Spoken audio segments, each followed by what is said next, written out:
আমাদের স্বাধীনতা যুদ্ধে মুক্তিযোদ্ধাগণের অবদান জাতি শ্রদ্ধা ভরে স্মরণ করবে চিরজীবন।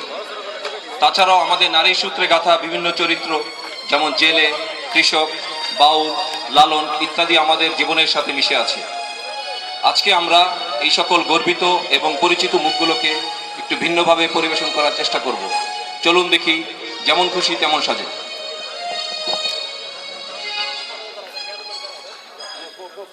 সংগ্রামী ছাত্র ভাইরা আমার, আপনারা জানেন গভর্নর জেনারেল মোহাম্মদ আলী জিন্নাহ আমাদের সাথে বেঈমানি করেছেন।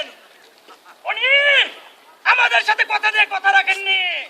উনি কথা রেখেছেন ভুট্টো সাহেবের কথা। ওনারা চান এদেশের রাষ্ট্রভাষা মুক্ত হোক, কিন্তু এদেশের অর্ধেকের বেশি মানুষের মুখের ভাষা বাংলা, আর কিছু সংখ্যক মানুষের মুখের ভাষা উর্দু।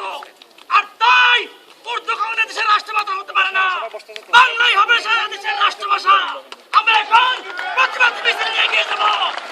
রাষ্ট্র ভাষা, রাষ্ট্র ভাষা, বাংলা চাই, বাংলা চাই। আমার ভাষা তোমার ভাষা, বাংলা ভাষা, বাংলা ভাষা। আমাদের দাবি তোমাদের দাবি, মানতে হবে, মানতে হবে। রাষ্ট্র ভাষা, রাষ্ট্র ভাষা, বাংলা চাই, বাংলা চাই।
Давай.